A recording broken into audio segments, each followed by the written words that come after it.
Peter Bam, 2002, Mafia, The City of Lost Heaven comes out. 2010, Mafia 2 comes out, set in Empire Bay. Put us out of our misery. It's 2015. Mafia 3 has been announced. Where's it set? New Orleans. Okay. Yeah, that's a real place. It is. Well, it's 2K and Hangar 13, the developer, are referring to it as a reimagined version of New Orleans for now.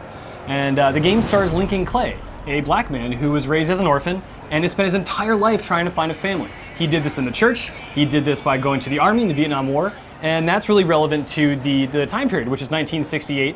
And that was a pretty big, era for America, right? The murder of Martin Luther King, murder of Robert F. Kennedy, and being set in New Orleans, you have a lot of the mix of this sort of racial tension and political tension that's going on with that. That's an interesting character because it's Mafia is in the title. We've been used to playing your sort of normal Italian American mafioso dudes. This gentleman sounds like he's not maybe in the same sculpt as those guys. Maybe not the same sculpt, but he goes down to New Orleans after the war. He gets in with the black mob who has ties to the Italian mob. The Italian mob betrays them.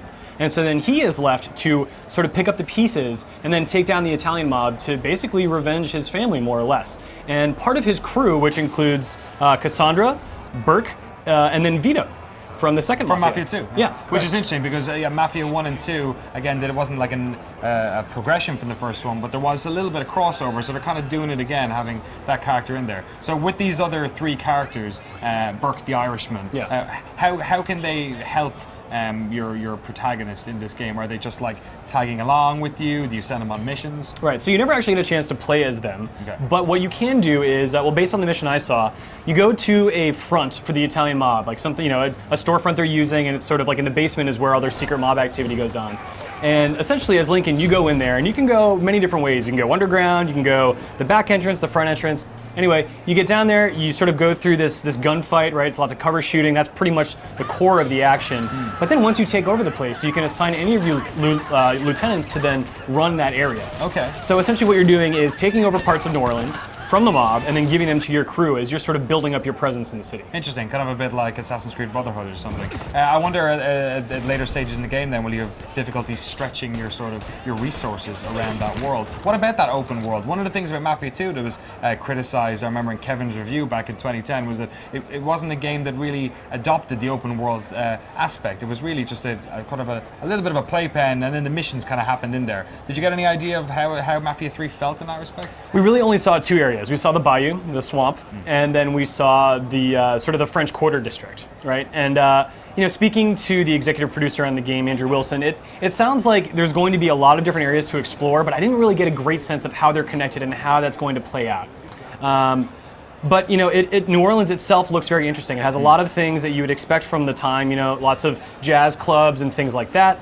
And there's a lot of things that are, touch on sensitive subject like race issues. Cops, white cops accosting black men on the street. You see lots of like peace signs, like wage peace instead of like wage war. So there's a lot of like anti-war sentiment going on. And do you think they're actually like diving into that? Because it's a sort of a topic that you either stay away from or sort of do due diligence. Yeah, you can't just bring it up and use it as a set dressing. And this was a question I asked them. They assured me that the writer on the game has a background of handling very sensitive issues. And and I told him, are you ready to be scrutinized for whether you handle this incorrectly or not? Yeah. And he said, we are doing our best to make sure we're doing this right.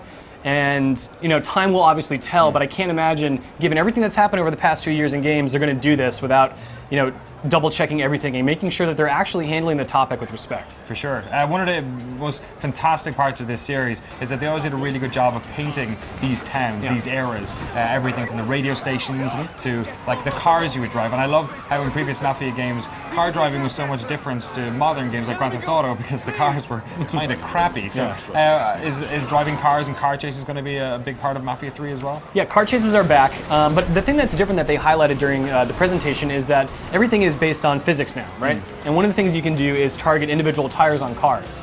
And it leads to a lot of explosions. Pretty much every single car that I saw that you rammed or blew a tire out of, it would flip over and explode. That was a little over the top, if I'm honest. But yeah, driving is a big part of it, and their new engine seems to be bringing something new to that aspect of the game. Finally, the cover shooting aspect of this. Mafia 1 was a game that was kind of a bunch of different genres together, driving game, shooter game, kind of adventure game. Mafia 2, they definitely refined it. I guess the cover shooter game in 2010 was a bit more of a staple you could sort of play. How did this feel? Did it feel like Mafia 2? Did it feel like you were mowing down lots of people? I didn't get a chance to actually play, but the action and the gunplay, it was pretty much, you're always just leaning out of a quarter to shoot somebody. And I have to wonder if that's actually what it's going to be like all the time, or if that is sort of the way it's best to play the game. Because to me, it seemed to be sort of a one-note pony when it came to the action. Right. Everything they were doing was based on cover.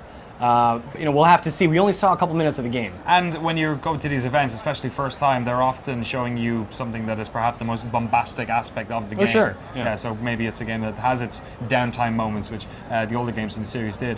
What were your sort of final impressions of it? What did you feel about this game coming away? Are you excited about the sort of the narrative and the time and era and the character they're using, or does it feel like another third-person action game? I'd say the themes and the setting and the era are all very intriguing. I think, based on the music and everything you see around the city and the topics that are being addressed, I'm very interested in how they're going to handle that story and what they're actually going to say about Lincoln, because, he's searching for a family, but when I asked, is he actually going to find that family? They're like, well, we don't really want to talk about how the game ends. And that makes a lot of sense, but it really makes me want to know, is this a character who will be able to redeem himself and find the thing he's always been searching for, or will this be the thing that he searches for the rest of his life? All right, well, I guess we're going to have to wait until 2016 to see more about that bad boy. But for more on all the games here at Gamescom in Cologne, beautiful Cologne, stay tuned to GameSpot.com.